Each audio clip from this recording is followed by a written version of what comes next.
Sir, kahit sinabi ni PBBM na ayaw niyan sa impeachment dahil... Ayun. So, wala. Legally, it cannot be done. Ayun. Because the impeachment court was not convened. Ibig sabihin, hindi pa, kumbaga sa bahay, hindi pa naitayo yung korte, yung impeachment court. Wala pa. Kaya hindi pwedeng aksyonan yung impeachment complaint kahit na-transmit na dahil dapat nang dumaan muna doon sa pagkukonvene ng impeachment court. Kung magkagayon, magiging June 2 na nga sa pagbabalik na ng sesyon. Ayun. Bigyan din po ni Escudero na hindi ito posible habang adjourned sarado ang sesyon ng Senado. Dahil hindi nga po nabuo ang impeachment court. Kung nabuo sana ang impeachment court, po pwedeng mag-session yun, mag-proceed, kahit naka-break ang Senado dahil magkaiba na, Senado at saka impeachment court. Ang problema, nag-break yung Senado, nabubuo dapat ng impeachment court, so hindi pa nabubuo yung pwedeng tumakbo kahit naka-break yung Senado. Oo nga, no? Kumbaga sa bahay, hindi pa naitayo.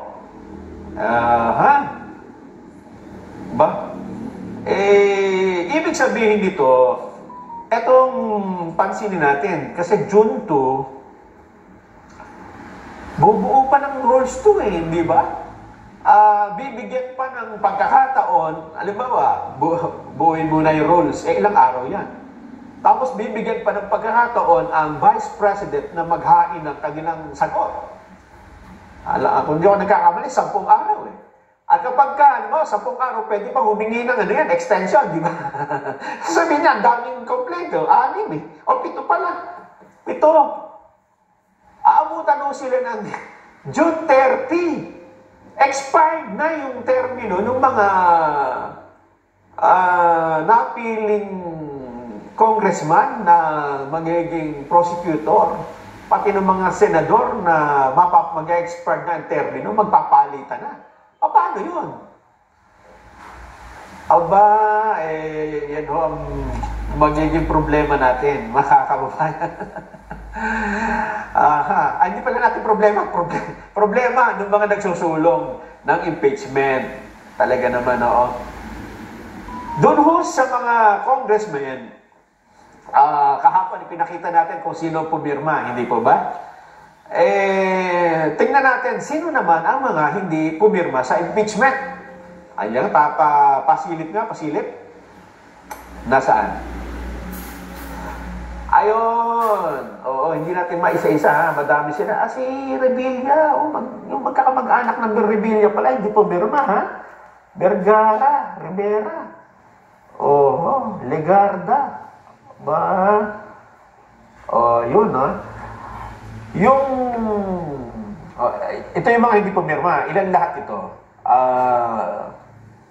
215 yung pumirma, 93 ang hindi. Ayun, 93. Ang itinagulat nga ng marami kahapon, mga kababayan, ay dun sa mga pumirma, ay number 1 pa, pinakaunang pumirma, ang anak ng Pangulo, si Sandro Marcos, na para bang siya pa ang nanguna, hindi ho ba? Kanina po ay nag-press con ang Pangulong Bongbong Marcos. Actually, katatapos lang yata, At naitanong yan sa kanya kung nag-usap ba kayo mag-ama? Ano bang nangyari? Kumonsulta na naman si Sandro sa kanya. At ang sabi ho ng Pangulo ay yan ang procedure constitutional mandate niya, trabaho niya yan. Suportahan mo na lang. Yan ang sabi ng presidente. Suportahan mo yan dahil yan mandato mo bilang congressman. Ayon. So sa tingin ko ay ewan ko kung totoo yung sinasabi niya na storm in the teacup, yung impeachment, o ito ay hindi ka makakabuti sa bawat Pilipino. Ngayon, ang kanya ng opinion ay, my opinion is not important right now.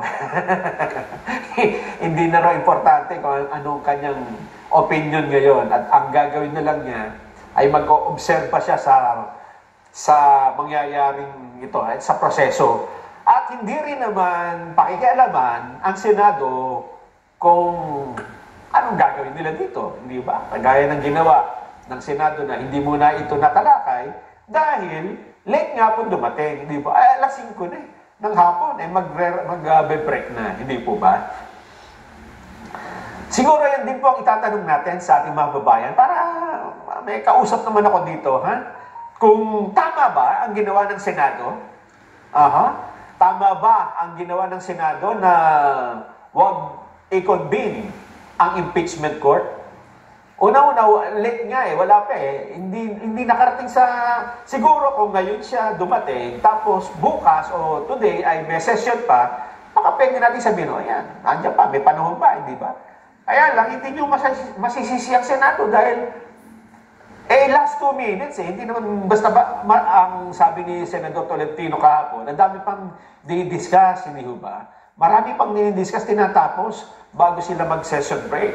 So, hindi ho nakaabot. Kayo po ang aming tatanungin. Sa inyong pong palagay, tama ba na hindi agad-agad na nag-convene ang Senado bilang impeachment court? Sumagot po kayo ng, tama